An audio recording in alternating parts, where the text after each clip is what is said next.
टूनपुर नाम का एक गांव था। वहां के लोग और उस गांव में हमेशा से हरियाली और ताजा हवा हमेशा के लिए रहता था। जैसे मानो कि वो गांव हमेशा के लिए किसी ने वरदान दिया हो।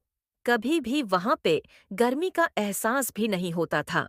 हर मौसम में वहां का वातावरण एक जैसे रहता था। सारे गांव वाले जैसे गर्मी को भूल ही गए हुए थे। उन सबको पता भी नहीं चला कभी भी गर्मी किसे कहते हैं। कड़ी धूप में भी हमेशा काम किया करते हैं। वातावरण इतना शांत रहता था। गांव के लोग एक जगह पे बैठकर बातचीत कर रहे थे।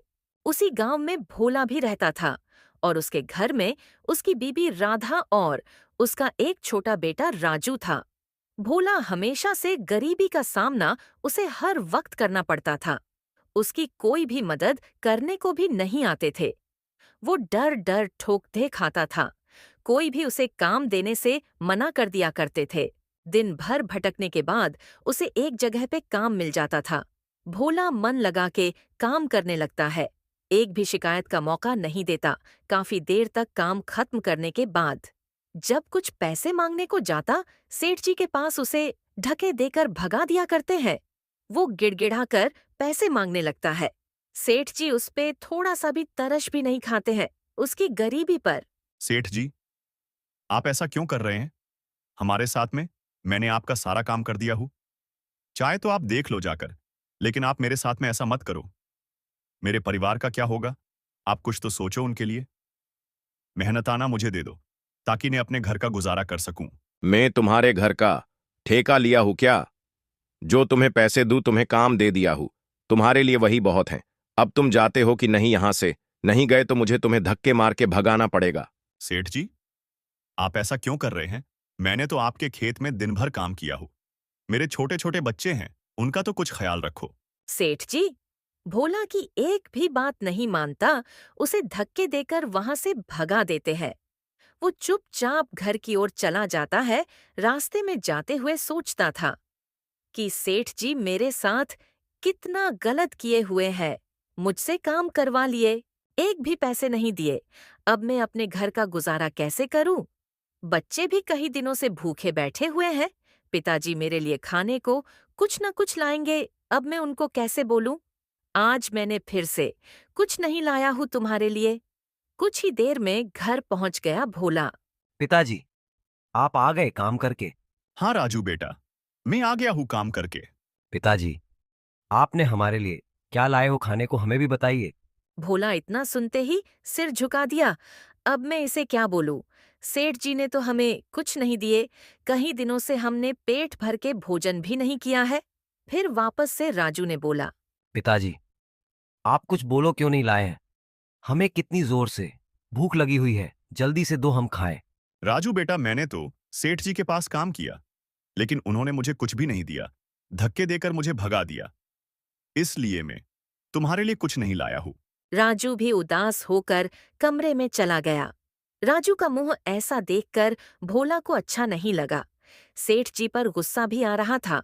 वो कुछ भी नहीं कर सकता था।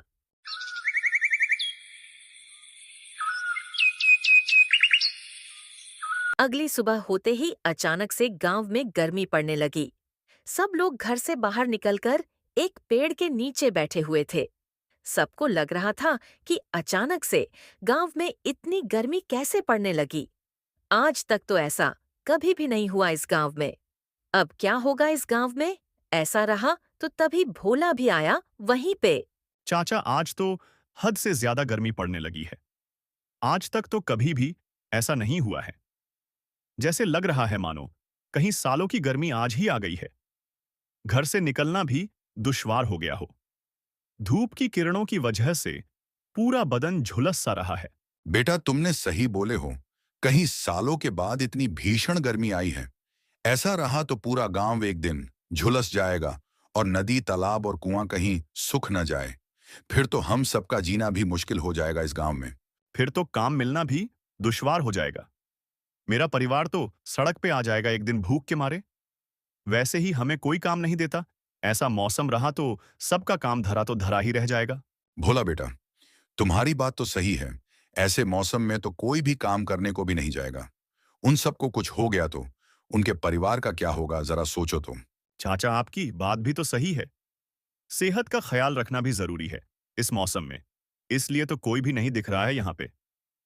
चाचा, मैं भी अभी चलता हूँ। गर्मी बढ़ती ही जा रही है अब। चाचा से बात करके भोला घर की ओर चल पड़ा। धूप इतने जोर से थी जैसे लग रहा था कि अभी चक्कर खाकर गिर जाएगा।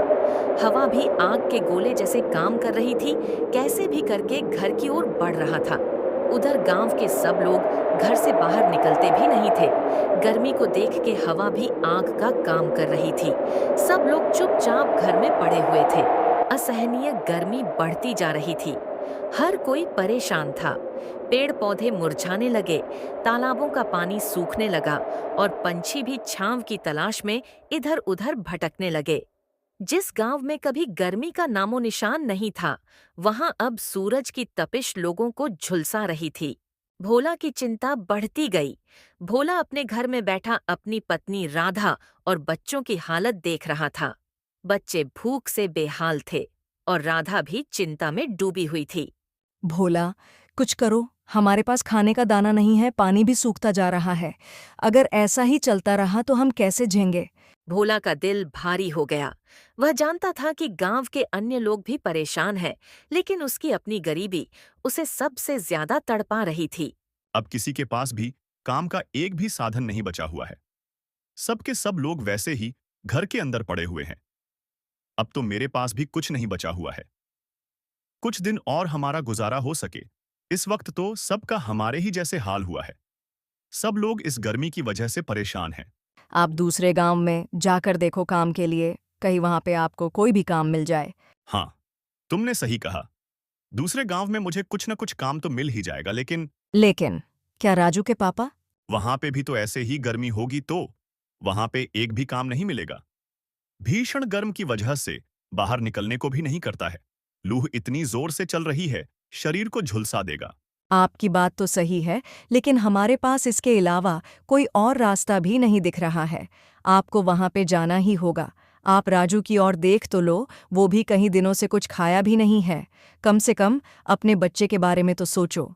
ठीक है राधा, मैं कल सुबह होते ही दूसरे गांव की ओर निकल जाऊंगा, ताकि मैं भीषण गर्मी से बच सकूं। कैसे भी करके मुझे वहां पे जल्दी पहुंचना होगा। ठीक है जी, मैं आपको कल सुबह जल्दी उठा दूंगी ताकि आप भोर सवेरे जा सके। भोला और राधा आपस में बात करने लगे। कुछ ही देर में रात भी हो गई।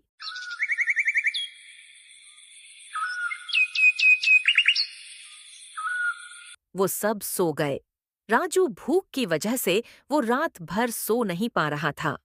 पूरी रात पेट पकड़कर एक जगह पे बैठा रहा।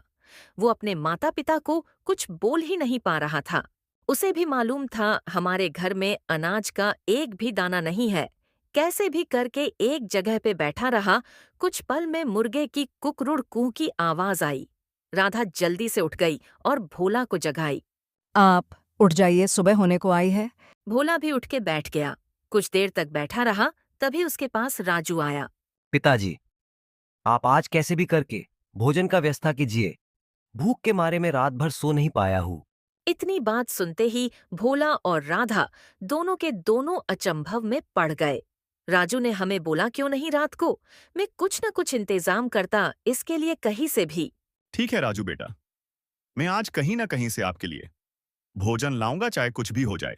इतना बोलकर भोला घर से चला गया काम की तलाश में। अभी भी रात का अंधेरा छाया हुआ था। गांव के कोई भी व्यक्ति नहीं दिखाई दे रहे थे। पूरा गांव सुनसान पड़ा था। जल्दी जल्दी भोला दूसरे गांव की ओर जाने लगा।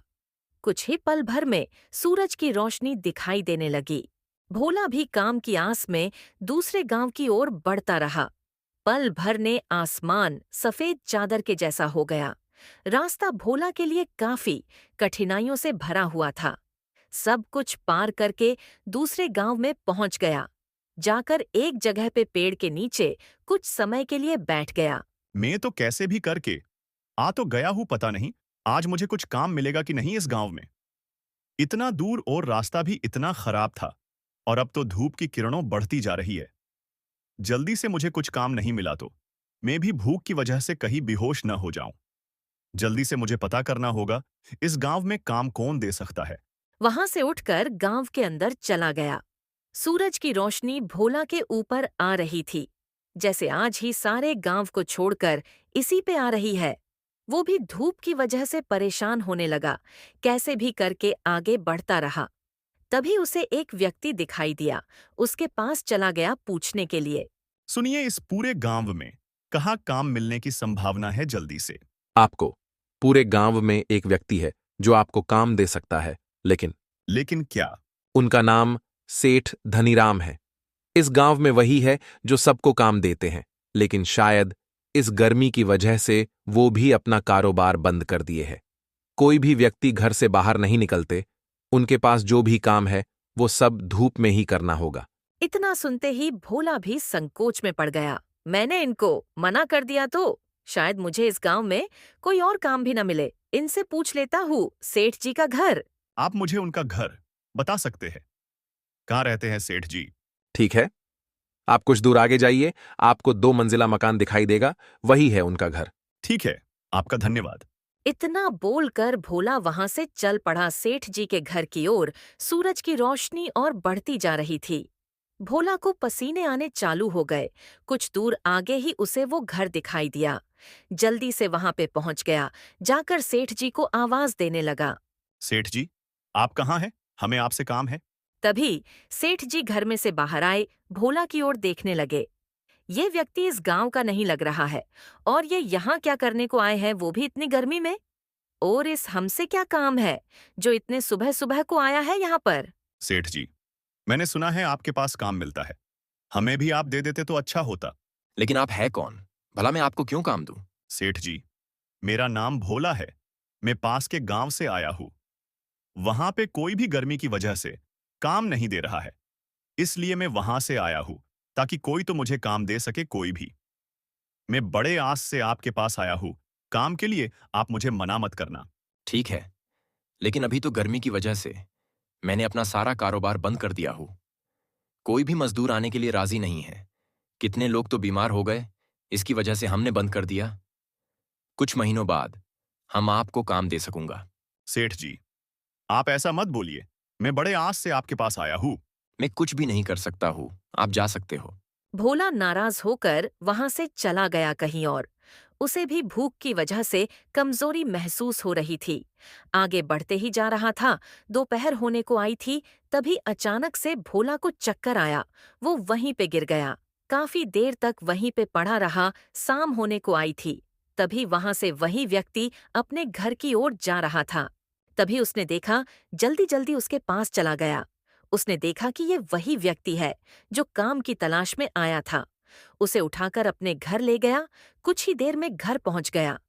उसे एक जगह पे रखकर उसके ऊपर पानी का छींटा मारा। थोड़ी देर में उसे होश आया। भोला उस व्यक्ति को देखने लगा। मैं कहाँ आ गया हूँ? मैं तो काम की तलाश में जा रहा था, किसी और के पास पता नहीं मैं कैसे गिर गया वहां पे। तुम परेशान मत रहो, ये घर मेरा है। मैंने तुम्हें वहां से उठा के लाया हूं। अभी तुम आराम करो, कल सुबह अपने घर की ओर चले जाना। अभी तुम जाने की हालत में नहीं हो, तुम्हें आराम की सख्त जरूरत है। नहीं नहीं, मैं घर नहीं गया तो मेरा बेटा आज फिर से भूखा रह जाएगा। मैं उसके लिए तो यहाँ आया हूँ, मुझे जाना ही होगा। अभी तुम इस लायक नहीं हो जो तुम घर जा सको। अभी तुम सख्त आराम की जरूरत है। तुम कल चले जाना। भोला उनकी बात नहीं माना, घर जाने के लिए तैयार हो गया। जैसे उठा तुरंत ही फिर से गिर गया। तभी उसे वापस से उठाकर बैठा दिया। अभी तुम आराम करो, सोचो तुम्हें कुछ हो गया तो तुम्हारे घर वालों का क्या होगा। तुम्हारे लिए कुछ लेकर आता हूं खाने को, तब तक तुम यहीं बैठो। वहां से चला गया भोला के लिए खाने को कुछ लाने को। घर के अंदर थोड़ी देर में वापस आया, खाना लेकर भोला को दे दिया। तुम खाना खा लो, तुम्हें कुछ राहत मिलेगी भूख से। तभी तुम अपने परिवार के लिए काम कर पाओगे। तुम्हारी तबीयत भी खराब लग रही है। भोला उस खाने को देखता रहा काफी देर तक। उस व्यक्ति को कुछ समझ में नहीं आ रहा है। भोला खाने को क्यों देख रहा है? तभी उसने पूछा भोला से। तुम इस खाने को ऐसा क्यों देख रहे हो? क्या हुआ तुम्हें? कई दिनों से खाना नहीं खाया हूँ, इसलिए मैं इसे देख रहा हूँ। और मेरा बेटा भी कई दिनों से वो भी नहीं खाया है। उसकी बहुत याद आ रही है, वो भी बिना खाए कैसे रहता होगा। इतना बोलकर भोला रो पड़ा फुट फुट के। उसे दिलासा दे रहा था, जाने दो, तुम मत रो, आज नहीं तो कल तुम्हें काम मिल जाएगा। भोला खाना खाने लगा। थोड़ी देर बाद वहीं पे सो गया। वो भी जाकर अपने कमरे में सो गया।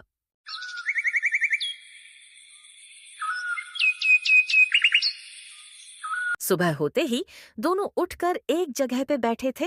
तभी भोला से पूछा, आपको अभी आराम है कि नहीं? अभी तो मुझे आराम लग रहा है, थोड़ा बहुत तो है।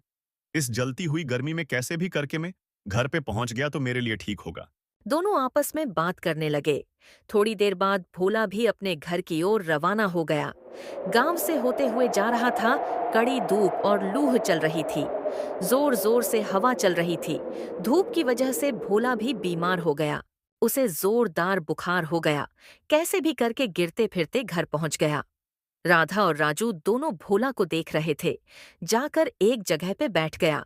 तभी राधा ने बोला, आप सारी रात कहाँ थे? हम दोनों पूरी रात आपके इंतजार में बाहर बैठे रहे, अब आएंगे आप। तभी भोला वहीं पे चादर ओढ़ के सो गया। राधा भोला की ओर देख रही थी। आज इन्हें क्या हो गया है जो चादर ओढ़ के सो गए? आपको क्या हुआ है जो आप चादर ओढ़ के सो गए हो? भोला कुछ नहीं बोला। तभी उसने हाथ लगाकर देखा तो भोला का सारा शरीर बुखार से पड़ा हुआ है और पसीने से भीगे हुए है। इन्हें तो बहुत जोर से बुखार है। राजू बेटा, आप जल्दी से जाओ, वैद्य जी के पास उन्हें बुला के लाओ। राजू वैद्य जी के पास चला गया बुलाने को। जल्दी जल्दी उनके पास पहुंच गया। वैद्य जी, आप जल्दी से चलिए, हमारे घर पिताजी को बहुत तेज बुखार है। वैद्य जी और राजू दोनों चल पड़े। जल्दी से भोला के घर पहुंच गए। वैद्य जी, आप देखो ना, इन्हें क्या हो गया है? जैसे आए वैसे ही लेट गए। वैद्य जी भोला को देखने लगे। जैसे भोला को छुए उनका भी हाथ गर्म हो गया। इतना जोर से बुखार था, वो भी सोच में पड़ गए। ये अभी तक हमारे पास क्यों नहीं आया? थोड़ी देर और कर दी होती तो इसका बचना भी मुश्किल हो जाता। मैं जल्दी से कुछ न कुछ करूं, नहीं तो कहीं देर न हो जाए। वैद्य जी भोला को एक जड़ी बूटी लगाई और कहा, अभी तक तुम सब कहाँ थे? जरा सा भी लेट हो जाता तो मालूम नहीं कितना बड़ा अनर्थ हो जाता तुम्हारे साथ। इतना सुनते ही राधा को बहुत जोर से झटका लगा।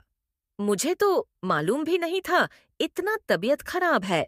वैद्य जी, हमें तो कुछ भी मालूम नहीं था। ये तो कल दूसरे गांव गए हुए थे, काम की तलाश में, लगता है वहीं पे काम करते करते बीमार हो गए हैं। आज ही घर आए अभी, तभी मैंने आपको बुलाने को भेजी हूँ। तभी तो लगता है इस गर्मी में कहीं जा भी नहीं रहा हूँ। राजू नहीं आता तो हमारे घर में यहाँ थोड़ी ना आता मैं खुद। इसकी वजह से यहाँ आया हूँ। अभी इन्हें आराम की सख्त जरूरत है। कहीं भी जाने नहीं देना, नहीं तो बहुत अनर्थ हो जाएगा तुम्हारे साथ। मैं फिर कल आके एक बार देख लूंगा। अभी मैं चलता हूँ। वैद्य जी घर के लिए रवाना हो गए। राधा और राजू दोनों भोला की सेवा में लग गए।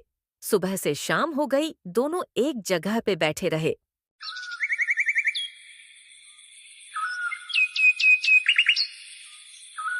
शाम होते ही भोला भी उठ के बैठ गया। दोनों को राहत की सांस मिली। आप ठीक है? हम दोनों आपके उठने का इंतजार में यही बैठे थे। अभी मैं ठीक हूँ, थोड़ा बहुत आराम लग रहा है। तुम दोनों कुछ खाए हो कि नहीं अभी तक? अभी तक हम दोनों भी कुछ नहीं खाए हैं, आपका ही इंतजार कर रहे थे। आप आएंगे, कुछ न कुछ हमारे लिए खाने को लाएंगे। कल पूरा दिन घूमा काम की तलाश में, मुझे कहीं काम नहीं मिला। एक सेठ जी के पास गया हुआ था, उन्होंने भी मुझे काम नहीं दिया। वो बोले इतने गर्मी में कोई भी काम नहीं कर रहा है, इसलिए मैं अपना कारोबार बंद कर दिया हूँ। अब बाद में ही खुलेगा। अब देखो हमें कब काम मिलता है। अभी आप आराम करो, कहीं आपको कुछ हो गया तो हमारा क्या होगा? आप कहीं जाओ मत, मैं कल जाकर देखती हूँ सेठ जी के पास। उनके पास आपने काम किया है ना, शायद वो हमें पैसे दे दे।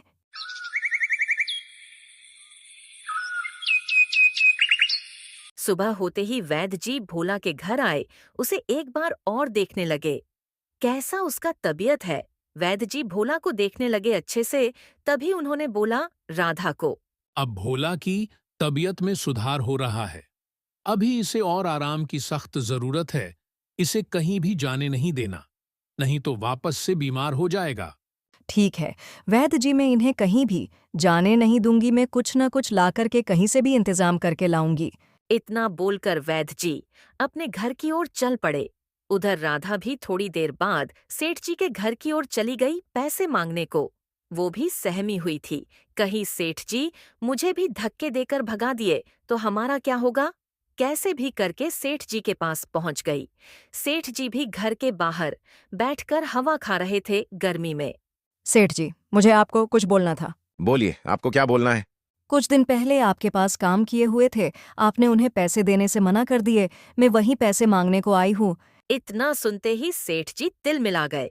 मैंने उसे धक्के देकर भगा दिया था, तो आज वो अपनी बीबी को भेजा है पैसे मांगने को। अभी मैं इसे सबक सिखाता हूँ। कौन से पैसे और कैसे पैसे? मेरे पास क्या पैसे का झाड़ लगा हुआ है जो तुम्हें पैसे दे दूं? सेठ जी, आप गलत कर रहे हैं हमारे साथ में। सारे गांव वालों को बोल दूंगी। सेठ जी ने हमारे साथ नाइंसाफी की है। हाँ हाँ, जाके सबको बोल देना। देखता हूं कौन मेरा क्या कर लेता है। ज्यादा बोलेगी तो तुम्हें यहीं पे जिंदा दफना दूंगा। किसी को कुछ मालूम भी नहीं पड़ेगा। ठीक है सेठ जी, अभी तो मैं जाती हूँ, लेकिन तुम याद रखना मैं तुम्हें नहीं छोड़ूंगी। इतना बोलकर राधा वहां से चली गई गांव वालों के पास। सेठ जी भी खौफ में थे, ये मेरे क्या कर लेगी। उन्हें थोड़ा सा भी अंदाजा नहीं था अब सेठ जी के साथ में क्या होने वाला है। उधर राधा पहुंचकर सारे गांव वालों को इकट्ठा कर ली। सबको सेठ जी के बारे में बताने लगी। सेठ जी कैसे हैं और उन्होंने उनके साथ क्या क्या किया है। सब लोग सेठ जी के खिलाफ आवाज उठाने लगे। सब के सब सेठ जी के पास चले गए और साथ में भोला भी गया सेठ जी के घर। सेठ का घमंड और गांव वालों का आक्रोश भोला और गांव वाले सेठ के घर पहुंचे। गर्मी के कारण सेठ अपने बड़े से हवेली के अंदर आराम कर रहा था, जहां कई पंखे चल रहे थे और नौकर चाकर लगे हुए थे। सेठ जी, मुझ पर रहम करो। मैंने आपके खेतों में दिन रात मेहनत की थी, लेकिन आपने मुझे मजदूरी नहीं दी। मेरे बच्चे भूखे हैं, कृपया मेरी मजदूरी दे दीजिए। तू फिर आ गया? भाग यहां से, कोई भीख नहीं मिलेगी तुझे। सेठ ने भोला को धक्के देकर बाहर निकाल दिया। यह देखकर गांव वालों का गुस्सा बढ़ने लगा। गांव वालों का विरोध अब गांव के अन्य गरीब, किसान और मजदूर भी इकट्ठा होने लगे। सभी को सेठ के अन्याय का एहसास हुआ। सेठ जी, अब बहुत हो गया। आपने भोला के साथ गलत किया, लेकिन याद रखना, अगर गरीबों की बद्दुआ लग गई तो तुम भी इस गर्मी से बच नहीं पाओगे। गांव वालों ने पहली बार एकजुट होकर सेठ के खिलाफ आवाज उठाई। वे सभी सेठ की हवेली के बाहर खड़े हो गए और अपनी मजदूरी मांगने लगे। अचानक मौसम में बदलाव, तभी आसमान में काले बादल छा गए। बिजली कड़कने लगी और अचानक तेज हवा चलने लगी। कुछ ही देर में मूसलाधार बारिश शुरू हो गई। गांव वालों ने राहत की सांस ली, लेकिन सेठ के खेतों में पानी भरने लगा, जिससे उसकी फसलें बर्बाद हो गईं। देखा सेठ जी, गरीबों के श्राप से कोई नहीं बच सकता। प्रकृति भी अन्याय सहन नहीं करती। तुम सबका बहुत हुआ। मेरे घर के बाहर बैठ के मुझे ही धमकी दे रहे हो। अब तुम सबको मैं भी छोड़ूंगा नहीं। जो करना है कर लो, मैं किसी को भी कुछ नहीं दूंगा। तुम सबका बहुत हुआ, अभी चले जाओ यहां से। सब लोग वहां से चले गए। चाचा की बात सेठ जी को बहुत बुरी लगी। सब लोग की वजह से चाचा जी को कुछ बोल नहीं पाए। शाम होते ही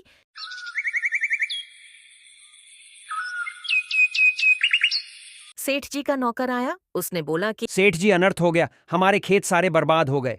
अब हमारे पास अनाज का एक दाना भी नहीं बचा है। खेत में अब आपका क्या होगा? इतना सुनते ही सेठ जी बेहोश हो गए। उनका नौकर जल्दी से सेठ जी पर पानी के कुछ बूंद फेंके, उन्हें होश आ गया। सेठ को अपनी गलती का एहसास हुआ। उसने भोला और अन्य मजदूरों को बुलाया। जाकर सबको बुलाकर लाओ, मैं सबका मजदूरी दे दूं। मुझे किसी की बद्दुआ नहीं चाहिए।